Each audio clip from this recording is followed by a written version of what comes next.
Hi guys, this is our third lecture about HPPSC Allied Mains preparations. तो हिमाचल प्रदेश से आपको कुछ इस तरह का क्वेश्चन आ सकता है स्टैटिक्स ऑफ 40 वर्ड्स या 70 वर्ड्स में लिखने के लिए। एक्चुअली मैं आपको 70 वर्ड्स का इसलिए लिखवा रहा हूँ या करवा रहा हूँ ताकि आपका अगर आप 70 वर्ड्स का करेंगे तो आप 40 वर्ड्स का इजीली जो है क्वेश्चन कर पाएंगे। ठीक है, तो क्वेश्चन है हमारे पास, लोक गीतों के महत्व पर प्रकाश डालिए।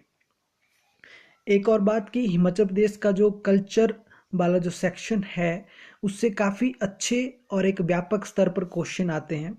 ठीक है, और जिनमें काफ़ी जो है एक विशिष्टता होती है क्वेश्चनों में, तो उससे कई तरह के क्वेश्चन जो है वो निकल के आते हैं। उन्हीं में से एक ये क्वेश्चन अभी हम करेंगे, लोकगीतों के महत्व पर प्रकाश डालिए।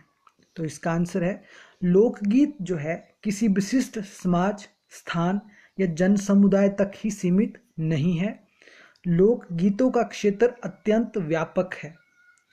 लोकगीतों के माध्यम से ही सामाजिक जीवन का कोश संचित हुआ है।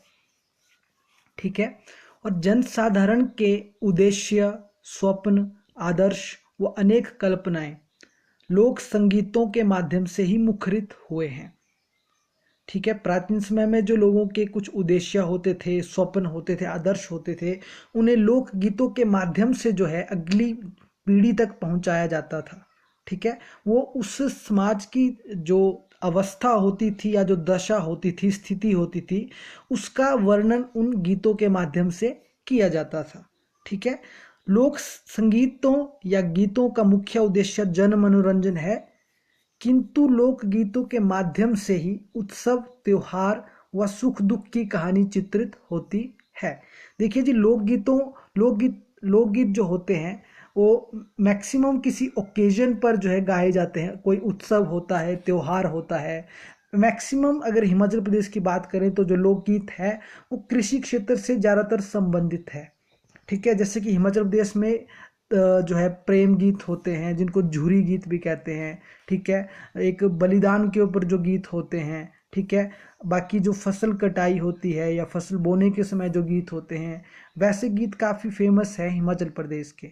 ठीक है, तो नेक्स्ट लाइन है हमारे पास कि ये प्राचीन काल से आधुनिक काल तक हुई प्रगति का मूल्यांकन भी करते हैं।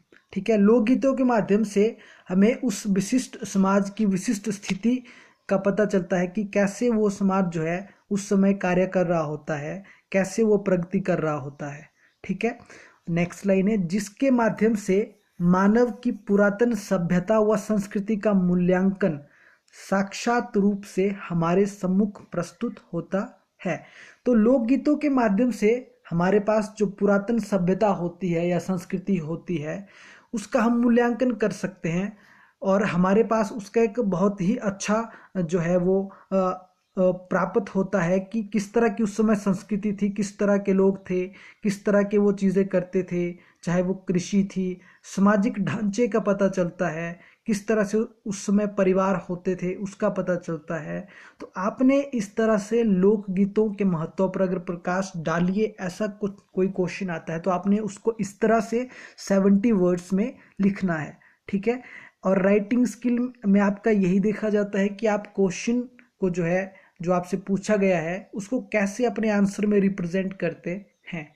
आपने ये जो स्टैटिक क्वेश्चन पूछे गए होते हैं इनमें आपने सिर्फ स्टैटिक वही लिखना होता है जो एज इट इज़ आप उस क्वेश्चन का होता है। आपने इसमें एक्स्ट्रा कुछ भी नहीं लिखना है। ठीक है, ओके गाइस, तो नेक्स्ट वीडियो के लिए तैयार रहिएगा। Okay, thank you so much.